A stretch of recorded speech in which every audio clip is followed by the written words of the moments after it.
بسم اللہ الرحمن الرحیم۔ السلام علیکم دوستو قیامت کا دن بڑا سخت ہولناک دن ہے۔ اس کی دہشت اور خوف سے دل دہل جائیں گے اور زمین و آسمان، جن و انسان اور فرشتے، غرض تمام کائنات فنا ہو جائے گی۔ آسمان شک ہو جائے گا، زمین پر کوئی عمارت باقی نہ رہے گی۔ پہاڑ روئی کے گالوں کی طرح اڑے پھریں گے۔ آسمان کے تارے بارش کے قطروں کی طرح زمین پر گر پڑیں گے، ایک دوسرے سے ٹکرا کر ریزہ ریزہ ہو کر فنا ہو جائیں گے۔ اسی طرح ہر چیز فنا ہو جائے گی اور سوائے پروردگار عالم کے کچھ باقی نہ رہے گا۔ قیامت کے دن کا سامنا ہر ایک کو کرنا ہے۔ قیامت کے روز وہ کون سے لوگ ہوں گے جو چونٹیوں کی شکل میں اٹھائے جائیں گے؟ تو حضرت جابر رضی اللہ تعالیٰ عنہ نبی اکرم صلی اللہ علیہ وسلم سے روایت کرتے ہیں کہ آپ صلی اللہ علیہ وسلم نے ارشاد فرمایا، قیامت کے روز کچھ لوگوں کو چونٹیوں کی شکل میں اٹھایا جائے گا۔ لوگ انہیں اپنے قدموں سے روندیں گے۔ پوچھا جائے گا، یہ چونٹیوں کی شکل میں کون لوگ ہیں؟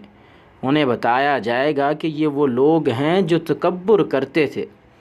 اللہ تبارک و تعالیٰ نے انسان کی تخلیق سے پہلے فرشتے اور جن پیدا کیے۔ انسان کی تخلیق جب فرمائی تو ملائکہ کو حکم کیا کہ وہ انسان کے سامنے سجدہ ریز ہو جائیں۔ ابلیس اگرچہ جن تھا لیکن اس اجتماع میں وہ بھی شامل تھا۔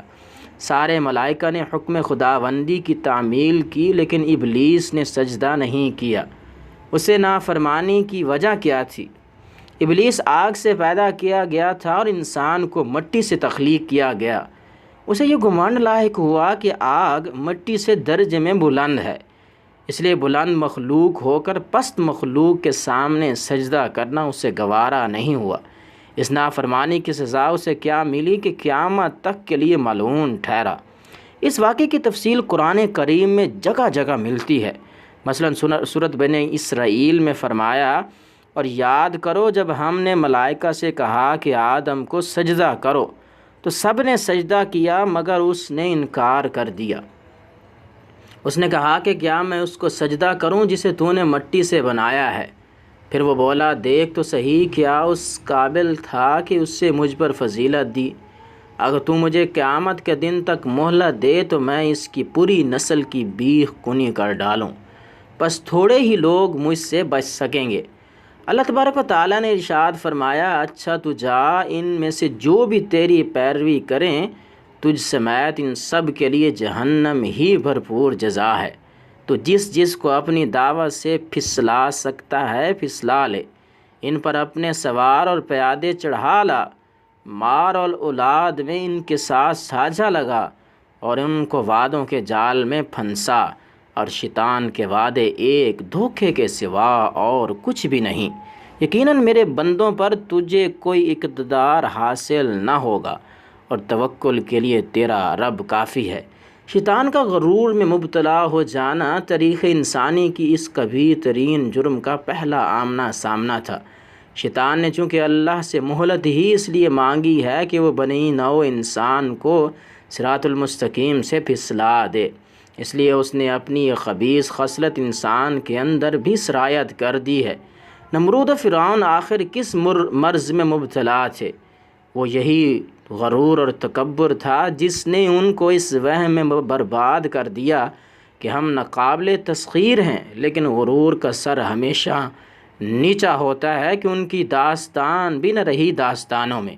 انسان کس چیز پر مغرور ہو سکتا ہے؟ حسن پر، تو ابلتا تیل تو بہت بڑی چیز ہے، ابلتا دودھ بھی سارے حسن کو غارت کرنے کے لیے کافی ہے۔ انسان دولت پر غرور کر سکتا ہے تو یہ ایسی بے وفا محبوبہ ہے جسے کہیں قرار نہیں۔ آج آپ کے لاکر کی زینت ہے تو کل یہ گلے کا طوق بننے والا ہے۔ انسان جوانی یا توانائی پر غرور کرتا ہے تو روز ڈھلتے سورج سے کوئی تو سبق ہمیں حاصل ہونا چاہیے۔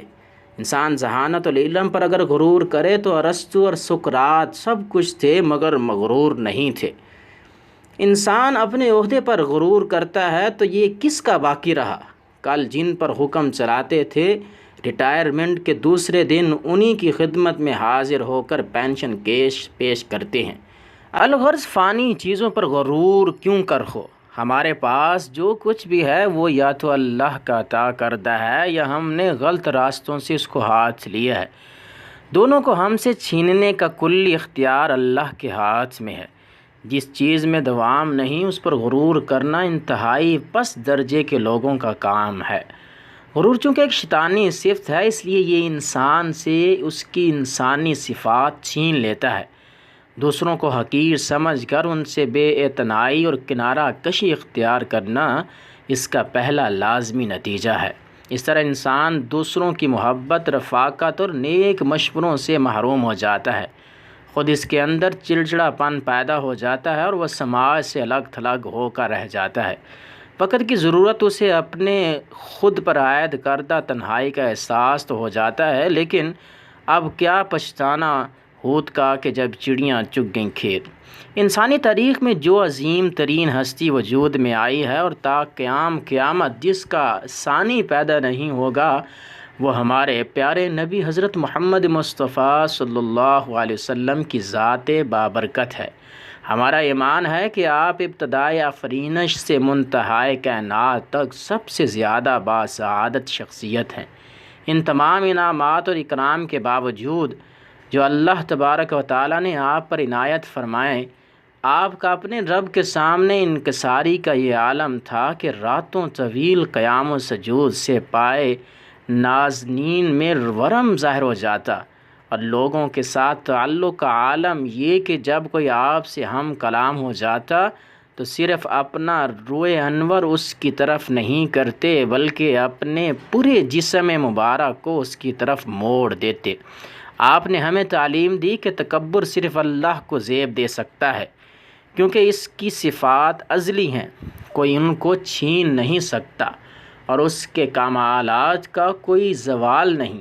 بندے تکبر میں گر جائیں تو ابدی عذاب میں مبتلا ہوں گے۔ چنانچہ اللہ کی قسم کھا کر فرمایا کہ وہ شخص جنت میں داخل ہو ہی نہیں سکتا جس میں رتی برابر بھی غرور ہو۔ یہاں تک کہ لباس سے بھی اگر غرور کا اظہار ہو جائے تو اس پر بھی زبردست وعید فرمائی۔ حضرت عبداللہ بن عمر رضی اللہ تعالیٰ عنہ روایت کرتے ہیں کہ رسول اللہ صلی اللہ علیہ وسلم نے ارشاد فرمایا، اللہ اس شخص کی طرف قیامت کے روز نگاہ نہیں کرے گا جو اپنا چوغا تکبر میں پیچھے سے زمین پر گھسیٹتے ہوئے چلے۔ حضرت ابو بکر رضی اللہ تعالیٰ عنہ نے عرض کیا، میرے چوغے کا ایک سرا لٹک ہی جاتا ہے جب تک کہ میں اس کے بارے میں بے حد احتیاط نہ کروں۔ تو آپ نے فرمایا، لیکن آپ ایسا تکبر کی بنا پر نہیں کرتے۔ اللہ نے اپنے کلام میں جگہ جگہ متکبرین کو وعید سنائی ہے اور ان کے لیے اپنی ناپسندیدگی کا اظہار بھی فرمایا ہے۔ غرور کا چور دروازہ انسان کے اندر صرف یہی معمولی سا احساس پیدا کرتا ہے کہ میں کسی معاملے میں کس سے برتر ہوں۔